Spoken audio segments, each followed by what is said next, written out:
1966년 5월 미국 인디애나주 법정에서 유죄를 알리는 판사 봉소리가 울렸습니다. 사건을 맡았던 검사는 종신형을 선고받은 피고를 보며 다음과 같이 말했습니다. 지금까지 제가 맡아왔던 사건을 비롯해 법정이나 배심원 앞에 놓였던 사건들 중 가장 악랄한 사건이었다고 생각합니다. 재판에서 종신형을 선고받은 그녀의 이름은 거트루드 나딘 바니제프스키. 사람들은 그녀를 더 톨처 마더, 고문하는 어머니라 불렀습니다. 1929년 인디애나주 인디애나폴리스에서 태어난 거트루드. 그녀는 밝혀진 이유는 없었지만 자신의 어머니와 사이가 좋지 않았습니다. 아버지와의 관계는 좋았지만 그녀가 11살에 심장마비로 돌아가셨고, 그로부터 6년 뒤 그녀는 고등학교를 중퇴하고 집을 나와 자식이 4명이나 있던 남성과 결혼을 합니다. 그녀의 결혼 생활은 행복하지 않았습니다. 남편은 변덕스럽고 난폭했기에 그녀는 항상 괴로운 나날을 보냈을 겁니다. 결국 10년 만에 결혼 생활은 끝이 났고, 이혼 후 다른 사람과 결혼했던 거트루드는 1963년에 두 번째 이혼을 하게 됩니다. 세 번째 결혼도 마찬가지였습니다.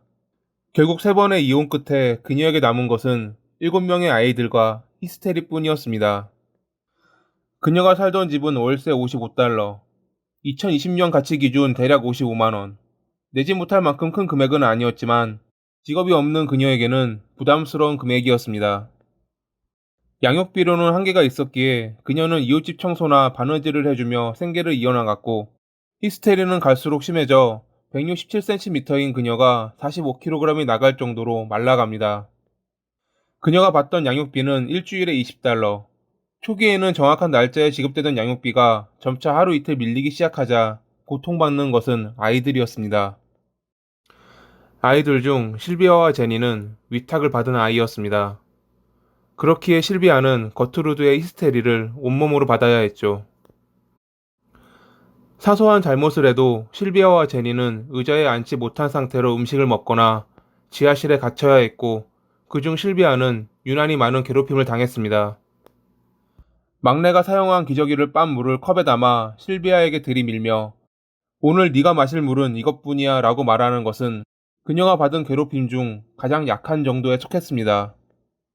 사람들을 모아 5센트씩 받고 지하실에서 실비아를 괴롭히게 한 1965년 10월 25일, 지옥 같은 하루가 끝난 다음날 아침, 실비아는 살기 위해 탈출을 감행합니다.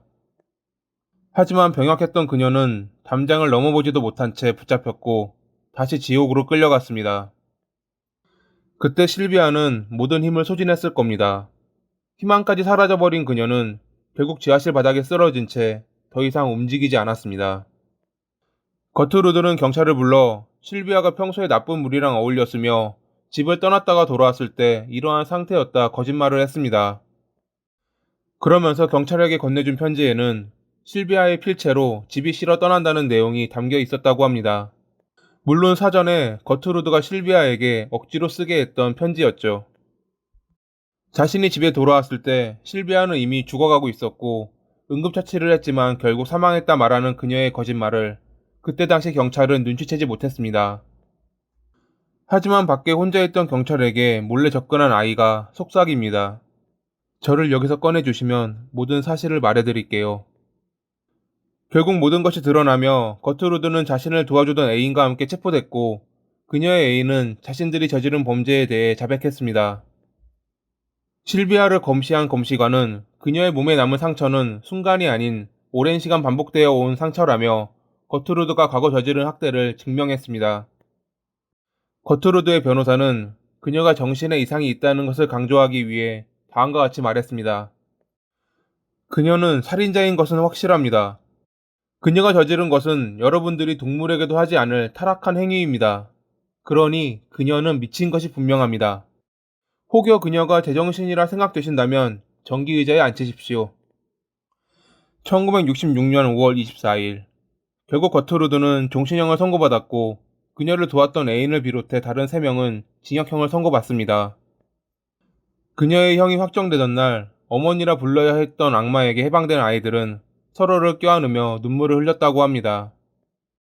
그 후 14년 동안 여성교도소에서 재봉 일을 하며 독실한 기독교인이 된 거트루드는 젊은 여성 재소자들에게 아이러니하게도 엄마라 불리는 모범수가 됩니다.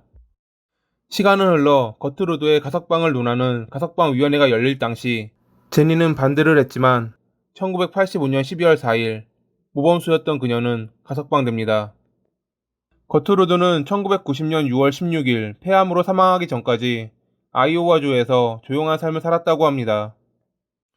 2001년 6월 실비아의 무덤에는 그녀의 넋을 기리는 추모비가 세워졌습니다.